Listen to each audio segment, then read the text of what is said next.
The string lights over our backyard glowed like a stage I didn't belong to. People were cheering, lifting glasses, cameras, flashing, all for my sister. Not one person seemed to notice I was turning 18 that night. I stood behind a row of champagne flutes, the heat from the lanterns sticking to my skin, watching the MC tap his mic and shout, "Let's celebrate Evelyn." 18 again. Something in me stopped. Even the music felt wrong. I set my glass down slowly, quietly, and in that moment I realized this party would become the last memory my family ever had of me, though they didn't know it yet. I grew up in a house where light always seemed to fall in the same direction toward my sister. Even as kids, Evelyn never had to ask for attention. It arrived for her the way summer heat settles over Austin, heavy and automatic. I learned early how to move around it, how to make myself small so the beams wouldn't burn. I must have been 8 the first time I realized what my role was. Evelyn had a cheer competition, and Mom spent the entire morning curling her hair, spraying glitter on her cheeks, pinning a bow so big it brushed her shoulders. I stood in the doorway holding my own brush, waiting for someone to notice me. They didn't. Dad only glanced over long enough to say, "Sweetie, be helpful," and grab her water bottle. So I did, and that became the pattern, me helping her shining. By middle school, it was routine. Evelyn talked, I listened. She won, I clapped. She needed something, I carried it. At family dinners, relatives would pull her into conversations about her future, her beauty, her potential. When they turned to me, their questions were gentler, thinner, polite in a way that made the air feel tight. "How's school?" Still drawing. Then their attention drifted back to her, like I'd only filled a pause. But the moment that never let me go happened when I was 15. I'd spent weeks making a scrapbook for her birthday sketches, little watercolor corners, a layout I'd worked on every night under my desk lamp. I remember wrapping it in brown paper, tying it with twine, feeling proud in a quiet way. She opened it in front of our parents, flipped 2 pages, stopped. "It's cute," she said, smiling at her reflection in the tablet Mom had just handed her. "But I mean, Mom bought me something real this year." She set the scrapbook aside. The spine bent when it hit the table. Something inside me did too. Later that night, sitting on my bedroom floor, I tore out one of the pages, a sketch of a room I imagined I'd design one day. Tall windows, soft light, a chair facing the sunrise. I held that page for a long time, wondering if anything I made would ever matter to them. The rest of the scrapbook went into the back of my closet. The single page went into my sketchbook. It's still there. As I got older, the imbalance sharpened instead of fading. Evelyn got a car at 16. I got the privilege of helping her pick paint for it. She had friends over. I brought snacks. When relatives came to visit, they asked about her grades, her prom dress, her college plans. Mine were polite afterthoughts. Mom used to say I was independent, the kind of daughter who didn't need much. It sounded like praise until I realized it was permission to overlook me to save their energy for the child who demanded more. Dad once told me, "You're steady, Autumn. Evelyn's fragile. She needs us more." But fragility never seemed to stop her from stepping on everything in her way. By 17, I'd learned to read the house like a map. The noisy rooms belonged to them. The quiet ones were mine. I stopped asking for things, rides, help, attention. Silence became easier, predictable, safe. And yet, somewhere under all that quiet, a tiny part of me still waited for a moment when someone might look at me the way they looked at her, for a chance to be seen without having to earn it. I only realized how foolish that hope was the night of my 18th birthday, when a single sentence confirmed what I'd always known. In this family, visibility was a privilege, not a birthright. I knew the heat that night wasn't just the summer air. It clung to me the moment I stepped into the backyard, a reminder that my place in this family was always a few steps behind everyone else. The string lights draped over the patio flickered against the pool, throwing gold across faces that weren't looking at me. I stood near the edge of the crowd, hands still sticky from arranging the last set of candles on the tables. Mom had handed me a lighter earlier and said, "Make sure everything looks perfect before guests arrive." She didn't say happy birthday. When the MC tapped the microphone, the vibrations ran through the glass in my hand. People turned. Conversations paused. A small hush lifted the heat from the air. "Let's give a huge cheer," he said to Evelyn, celebrating her 18th again. The crowd erupted. I didn't. For a second, everything blurred, the lanterns, the voices, Evelyn's bright smile as she stepped forward in a white dress she bought just for the night. My eyes landed on the cake. 3 tiers, frosting like marble, her name written across the top in gold. My name wasn't anywhere. I felt Mom touch my arm, soft but firm enough to keep me still. "Don't step up," she whispered. "It'll confuse people." Confuse people. At my own birthday. I looked at Dad. He didn't meet my eyes. He was clapping too loudly the way people clap when they're pretending nothing is wrong. Evelyn made a wish. Cameras flashed. Guests chanted her name. Someone beside me said, "She looks amazing." This is so her night. And suddenly I understood something sharp and simple. There was no mistake. No misunderstanding. This wasn't my celebration accidentally overtaken. It was theirs intentionally reassigned. My throat felt tight, but my breathing stayed steady. I did what I always did, quiet, contained, unseen. I lifted my glass halfway as if to join the toast, then set it down before it reached my lips. Nobody noticed. A small piece of wax dripped from a candle onto the tablecloth. I watched it harden, pale and final. Then I turned, walked past the laughter, past the music, past the house that had never been mine. Barefoot on the warm pavement dress brushing my knees, I didn't look back. Not even once. I didn't run. I just kept walking until the music from the backyard faded into a distant hum, swallowed by the heat and the empty stretch of the neighborhood street. The pavement was still warm under my feet, but the air had cooled enough to sting my skin. I didn't know where I was going. I only knew I couldn't stay. When the bus finally appeared at the stop on the main road, its headlights cut through the dark like a quiet invitation. I stepped on without thinking. The driver glanced at my dress at my bare feet, then back at the road. He didn't ask questions. I was grateful for that. The door folded shut behind me with a hiss. That sound felt like a line being drawn. I took a seat near the back.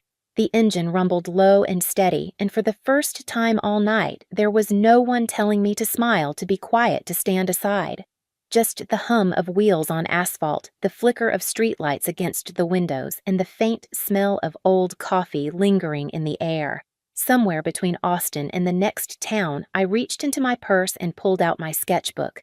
The cover was worn soft from years of being handled edges, frayed corners bent.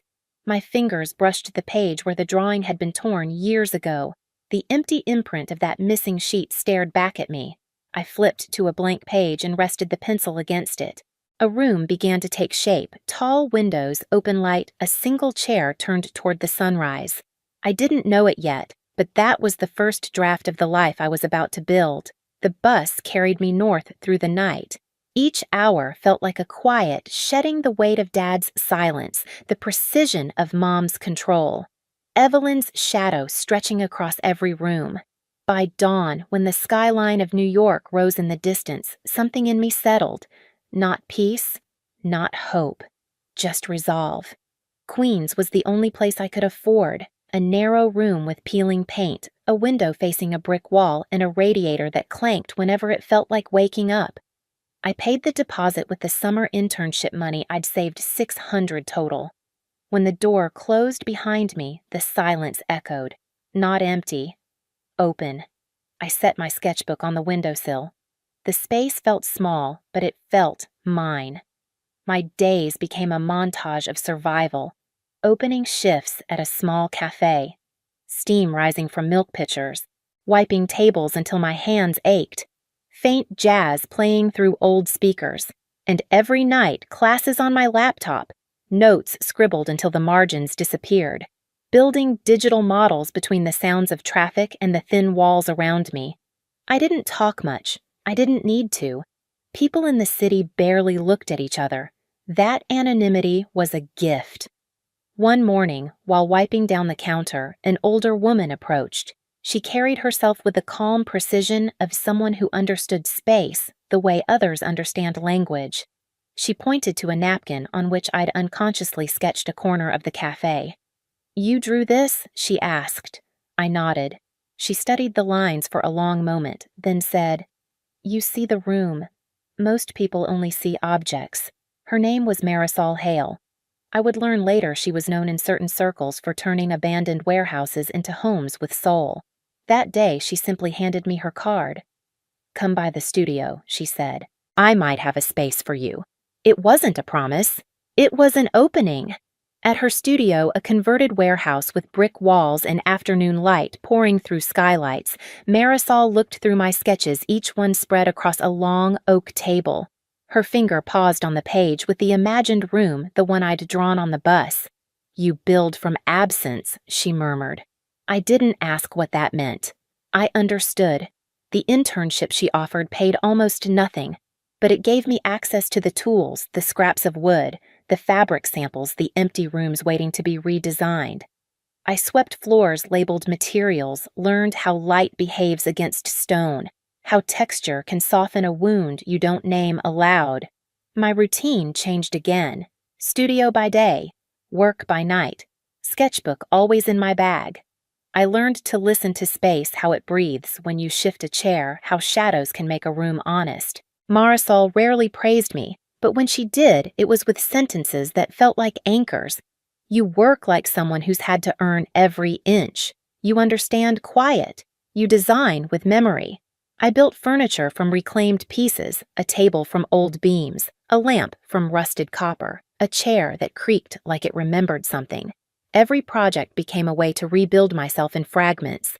3 years passed in that rhythm of grind and growth.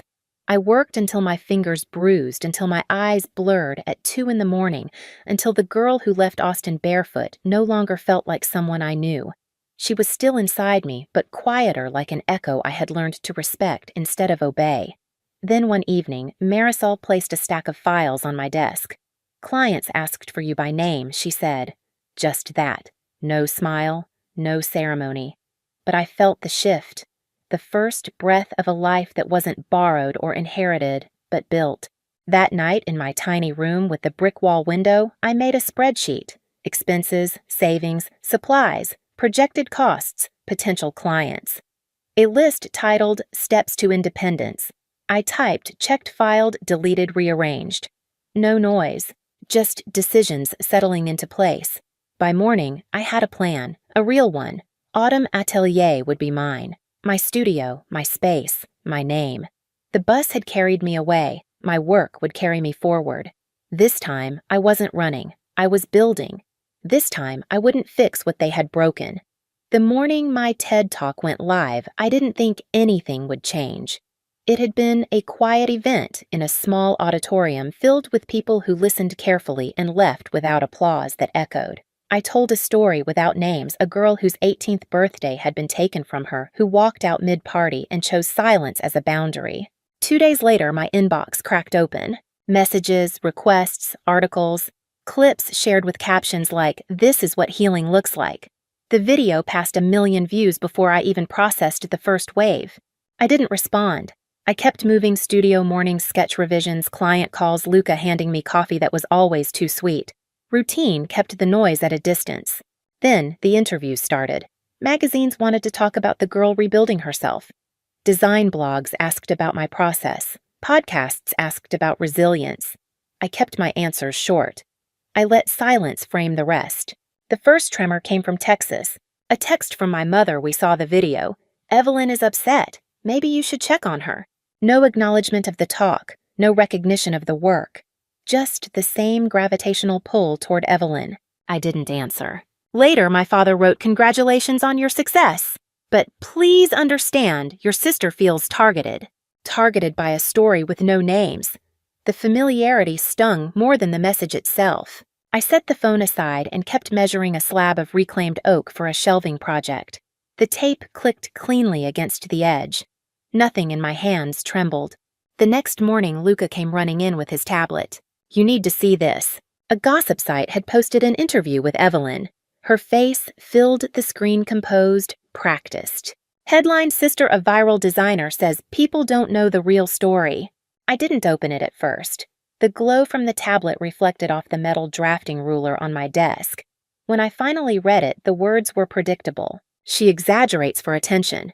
We always treated her well. She left because she couldn't handle comparisons. I hope she's okay, but the internet doesn't know the truth. I didn't feel anger, just confirmation. Some people collapse without being the center. By evening, the wildfire had started screenshots, stitched reactions people pulling years of Evelyn's old posts that contradicted everything she'd said. Comment sections turned heavy and fast. Still, I stayed silent. Silence has weight. It tilts truth toward the surface. That night, I filed the paperwork to expand Autumn Atelier into a full studio, signed the final Manhattan lease, updated registrations, transferred funds, closed loops that had been open for years. Each signature felt like a quiet door shutting behind me. No slamming, just closure. A week later, the TED Talk hit 5 million views.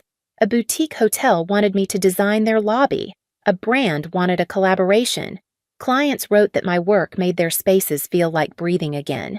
Meanwhile, Evelyn's account's spiraled comments disabled sponsorships, paused, her perfect content drowned under critiques from strangers who recognized patterns they'd lived themselves. Marisol stopped by one afternoon watching me adjust a lighting mock-up. "You don't have to explain anything she said. They're doing that work for you." I nodded, though something deep inside my chest tightened, an old ache separating from its root. That night, as I lined books on the studio shelves, my phone buzzed. An email, sender Evelyn.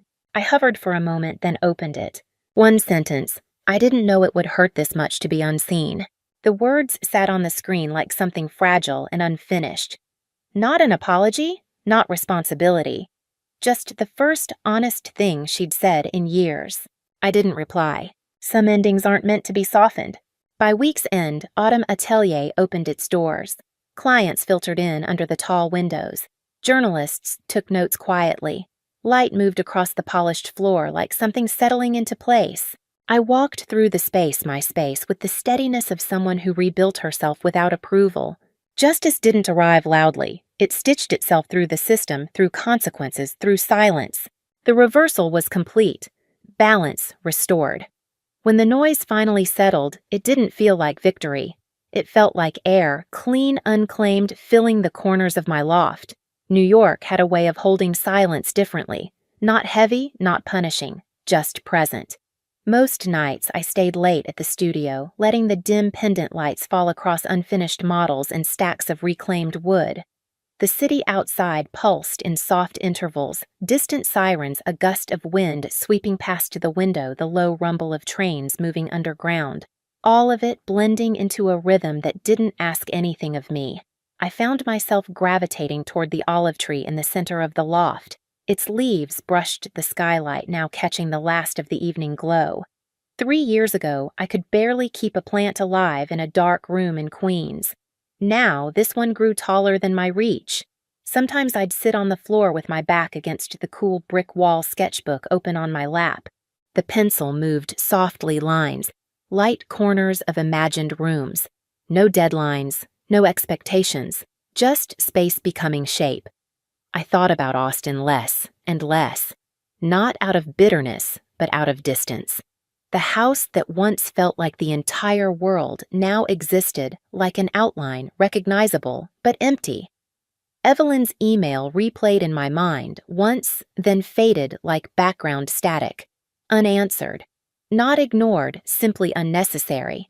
There were no more phone calls from my parents after that. No questions, no justifications. Their silence used to feel like erasure. Now it felt like room to breathe. One evening, I finished setting up the final piece for my exhibition. A cube of glass glowing softly from within. Inside only a chair and an unadorned stretch of white wall. Not meant to impress. Meant to feel like the first clean moment after a storm. I turned off the gallery lights until only that cube remained. Gold spilling across the concrete floor in a quiet pool. Walking back into my loft later, I noticed how the city lights flickered across the window, merging with the reflection of my living space. My home built from nothing but years of quiet rebuilding. I exhaled slowly, the air cool against my lips. For the first time in my life, I didn't wonder who might be watching. I was enough company on my own. Some people rebuild their lives by shouting their pain into the world. I rebuilt mine by turning the lights on in a room no one ever thought I'd own. Silence didn't break me. It shaped the walls, the floor, the doorway I finally walked through without fear. And standing here now, looking at the city breathing below my windows, I understand something simple. You don't have to go back to the place that erased you to prove you exist. You can build forward. If my story stayed with you, stay for the next one. Let's keep walking toward the light.